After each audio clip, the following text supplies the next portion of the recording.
Hello friends, तो हमारे India में काफ़ी सारे ऐसे पर्सन होते हैं जिनके द्वारा सेविंग स्कीम में इन्वेस्टमेंट किया जाता है। जैसे कि आरडी है या एफडी है या फिर और भी कई सारी पोस्ट ऑफिस की सेविंग स्कीम होती है। अब यहाँ पे जो इन्वेस्टमेंट किया जाता है उससे जो इंटरेस्ट इनकम रिसीव होती है, वो इंटरेस्ट इनकम यदि एक फाइनेंशियल ईयर में सर्टेन लिमिट से ज़्यादा हो जाती है तो उस इंटरेस्ट इनकम पे आपका टीडीएस भी डिडक्ट किया जाता है। तो अब आपके पास ये ऑप्शन रहता है कि आप अपनी इंटरेस्ट इनकम पे टीडीएस डिडक्ट ना किया जाए, इसके लिए आप फॉर्म 15G और फॉर्म 15H का यूज़ कर सकते हैं यदि आपकी फाइनेंशियल ईयर 25-26 की जो इनकम है वो यदि बेसिक एग्जाम्पशन लिमिट से कम है। तो hi everyone, this is CA Deepika Jain here and welcome back to my YouTube channel. तो आज की इस वीडियो में मैं आपके साथ डिस्कस करने वाली हूँ कि फॉर्म 15G और फॉर्म 15H क्या होता है, इसका यूज़ जो है वो कौन पर्सन कर सकते हैं, साथ ही फॉर्म 15G और फॉर्म 15H को सबमिट करने की जो ड्यू डेट होती है वो क्या होती है, और इस फॉर्म में आपको कौन कौन सी डिटेल है जो कि फिल करके सबमिट करनी होती है। तो वीडियो आपके लिए काफ़ी यूज़फुल होने वाली है, इसलिए वीडियो को एंड तक ज़रूर देखें। What is the meaning of form 15G and form 15H? तो अब फॉर्म 15G और फॉर्म 15H क्या होता है? तो फॉर्म 15G और फॉर्म 15H एक सेल्फ डिक्लेरेशन फॉर्म होता है जिसमें आपको अपनी इनकम के संबंध में डिक्लेरेशन देना होता है कि आपकी पर्टिकुलर फाइनेंशियल ईयर में इनकम जो है वो बेसिक एग्जाम्पशन लिमिट से ज़्यादा नहीं होनी है। इसलिए आपको जो इंटरेस्ट इनकम रिसीव होती है बैंक से, उस इनकम पे बैंक के द्वारा टीडीएस डिडक्ट ना किया जाए। अब यहाँ पे आपके द्वारा जो ये फॉर्म 15G या फॉर्म 15H सबमिट किया जाता है तो साथ ही आपको अपना पैन नंबर देना भी कंपलसरी है। अब ये जो फॉर्म 15G या फॉर्म 15H होते हैं, इनको आप कैसे कलेक्ट कर सकते हैं? तो आप इनकम टैक्स की वेबसाइट से भी इन्हें ले सकते हैं या फिर आप किसी बैंक में या इंश्योरेंस कंपनी या पोस्ट ऑफिस में जाके भी कलेक्ट कर सकते हैं। साथ ही कई सारी ऐसी बैंक्स होती है जो कि अलाउ करती है कि आप इन फॉर्म को बैंक की वेबसाइट पे जाके ऑनलाइन भी सबमिट कर सकते हैं। नेक्स्ट है who is eligible to submit form 15G। तो अब फॉर्म 15G सबमिट करने के लिए कौन पर्सन एलिजिबल है?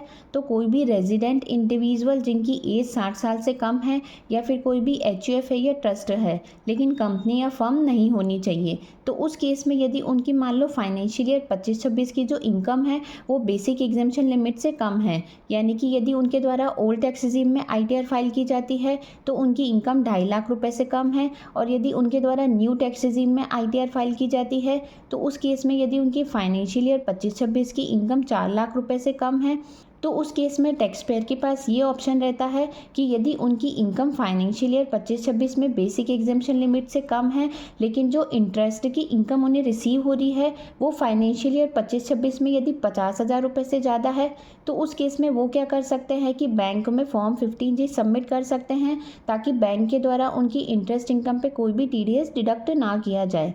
अब यहाँ पर टैक्स पेयर के द्वारा जो ये फॉर्म 15G होता है वो उन्हें सभी ब्रांचेज में और सभी बैंक में सबमिट करना होता है जहाँ पे उनके द्वारा इन्वेस्टमेंट किए गए हैं। तो इस तरीके से जो फॉर्म 15G का बेनिफिट है वो सिर्फ रेजिडेंट पर्सन को ही प्रोवाइड किया गया है, यानी कि जो इंडिया का रेजिडेंट है। लेकिन यदि कोई नॉन रेजिडेंट पर्सन है तो वो फॉर्म 15G का बेनिफिट नहीं ले सकता है।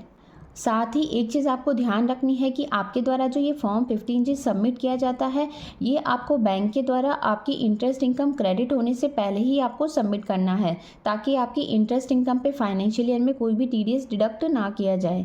नेक्स्ट है who is eligible to submit form 15H। तो अब फॉर्म 15H सबमिट करने के लिए कौन पर्सन एलिजिबल है? तो कोई भी रेजिडेंट इंडिविजुअल जिनकी एज 60 साल से ज़्यादा है, यानी कि अगर कोई सीनियर सिटीज़न है या सुपर सीनियर सिटीज़न है तो उस केस में वो फॉर्म 15H सबमिट कर सकते हैं। अब यहाँ पे मान लो यदि सीनियर सिटीज़न या सुपर सीनियर सिटीज़न की फाइनेंशियल ईयर 25-26 की जो इंटरेस्ट इनकम है वो यदि 1 लाख रुपये से ज़्यादा हो जाती है, लेकिन यदि उनकी टोटल इनकम जो है वो बेसिक एग्जाम्पशन लिमिट से कम है या ज़्यादा है तो उस केस में भी वो फॉर्म 15H सबमिट कर सकते हैं। अब यदि मान लो सीनियर सिटीज़न या सुपर सीनियर सिटीज़न है, उनके द्वारा फाइनेंशियल ईयर 25-26 में यदि ओल्ड टैक्स रेजिम में आईटीआर फाइल की जाती है तो उस केस में सीनियर सिटीज़न की इनकम यदि 3 लाख रुपए से कम है और जो सुपर सीनियर सिटीज़न है उनकी इनकम यदि 5 लाख रुपए से कम है, लेकिन यदि उनके द्वारा न्यू टैक्स रेजिम में आईटीआर फाइल की जाती है तो उस केस में यदि उनकी इनकम 4 लाख रुपए से कम है तो इस तरीके से सीनियर सिटीज़न क्या कर सकते हैं कि बेसिक एग्जाम्पशन लिमिट से इनकम कम है तो उस केस में फॉर्म 15 सबमिट कर सकते हैं। लेकिन यदि सीनियर सिटीज़न और सुपर सीनियर सिटीज़न की इनकम जो है वो 3 लाख रुपए या 5 लाख रुपए से ज़्यादा हो जाती है, लेकिन यदि मान लो उनकी फाइनेंशियल ईयर 25-26 में जो फाइनल टैक्स लायबिलिटी है वो नील है, तो उस केस में भी वो फॉर्म 15 सबमिट कर सकते हैं। यानी कि ओल्ड टैक्स रिजीम में यदि वो ITR फाइल करते हैं तो उनकी इनकम 5 लाख रुपए तक है, और न्यू टैक्स रिजीम में यदि वो ITR फाइल करते हैं और उस केस में यदि उनकी इनकम 12 लाख रुपए तक है तो वो फॉर्म 15 सबमिट कर सकते हैं। अब साथ ही यहाँ पे जो फॉर्म 15 सबमिट करने का जो बेनिफिट है वो सिर्फ रेजिडेंट इंडिविजुअल को ही प्रोवाइड किया गया है, यानी कि अगर कोई नॉन रेजिडेंट पर्सन है तो वो फॉर्म 15 सबमिट नहीं कर सकता है। नेक्स्ट है when to submit form 15G and form 15H। तो फर्स्ट है there is no time limit to submit form 15G and form 15H। तो यहाँ पे आपके फॉर्म 15G और फॉर्म 15H सबमिट करने की कोई फिक्स टाइम लिमिट नहीं है। लेकिन यदि मान लो आपके कोई ऑलरेडी एग्जिस्टिंग इन्वेस्टमेंट कर रखे हैं तो उस केस में आप क्या कर सकते हैं कि फाइनेंशियल ईयर स्टार्ट होने के फर्स्ट क्वार्टर में ही फॉर्म 15G और फॉर्म 15H सबमिट कर सकते हैं, ताकि बैंक के द्वारा जब आपका फर्स्ट क्वार्टर में इंटरेस्ट क्रेडिट किया जाए तो उस इंटरेस्ट पर आपका कोई भी TDS डिडक्ट ना किया जाए। लेकिन यदि मान लो आपके द्वारा फाइनेंशियल ईयर 25-26 में कोई नया इन्वेस्टमेंट किया जाता है तो उस केस में बैंक के द्वारा आपकी इंटरेस्ट की इनकम क्रेडिट होने से पहले आपको फॉर्म 15G और फॉर्म 15H सबमिट करना है। अब आपके द्वारा जो फॉर्म 15G और फॉर्म 15H सबमिट किया जाता है उसकी वैलिडिटी 1 साल की ही होती है, यानी कि आपको हर साल फॉर्म 15G और फॉर्म 15H सबमिट करना है यदि आप आपकी इनकम पे TDS डिडक्ट नहीं कराना चाहते हैं। नेक्स्ट है what to do if you forget to submit form 15G and form 15H। तो अब यहाँ पे आपके द्वारा जो फॉर्म 15G या फॉर्म 15H सबमिट किया जाता है वो आपको साल में एक ही बार करना होता है, इसलिए काफ़ी सारे पर्सन जो होते हैं वो इसे सबमिट करना भूल जाते हैं। तो अब यदि मान लो आप फॉर्म 15G या फॉर्म 15H सबमिट करना भूल गए हैं और यदि बैंक के द्वारा आपका TDS डिडक्ट कर लिया जाता है तो अब आपके पास 2 ऑप्शन रहता है। फर्स्ट है submit form 15G and form 15H immediately. तो अब आप क्या कर सकते हैं कि आप इमीडिएटली जैसे ही आपको पता चल जाता है कि आपकी इंटरेस्ट इनकम पे बैंक के द्वारा TDS डिडक्ट कर दिया है तो उस केस में आप फॉर्म 15G और फॉर्म 15H सबमिट कर सकते हैं, ताकि फर्दर आपका जो इंटरेस्ट क्रेडिट किया जाए बैंक के द्वारा तो उस पर आपका TDS डिडक्ट ना किया जाए। सेकंड ऑप्शन आपके पास ये है कि file your income tax return. तो अब यदि मान लो बैंक के द्वारा आपका एडिशनल TDS है जो कि डिडक्ट कर दिया जाता है क्योंकि आपके द्वारा जो फॉर्म 15G या फॉर्म 15H है वो लेट सबमिट किया जाता है, तो उस केस में आप क्या कर सकते हैं कि आप अपनी फाइनेंशियल ईयर 24-25 की ITR टाइमली फाइल कर सकते हैं, तो उस केस में आप अपना रिफंड ले सकते हैं। नेक्स्ट है where to use this form 15G and form 15H।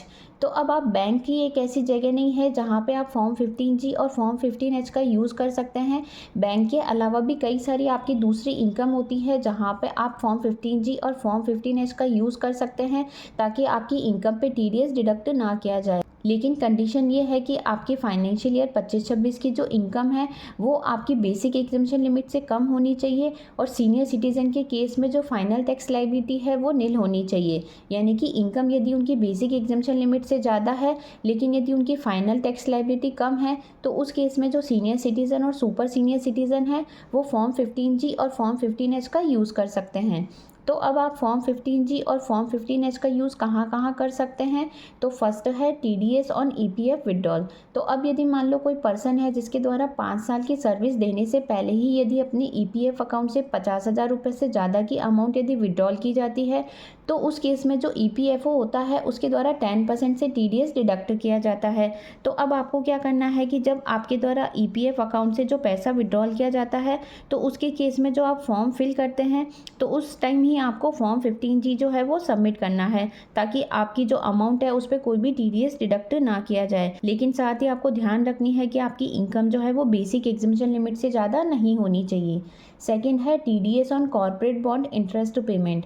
अब यदि मान लो आपके द्वारा फाइनेंशियल ईयर 25-26 में किसी कॉर्पोरेट बॉन्ड में इन्वेस्टमेंट किया जाता है और वहाँ से यदि आपको 5,000 रुपये से ज़्यादा की अगर कोई इंटरेस्ट इनकम रिसीव होती है तो उस केस में भी आपका TDS डिडक्ट किया जाता है।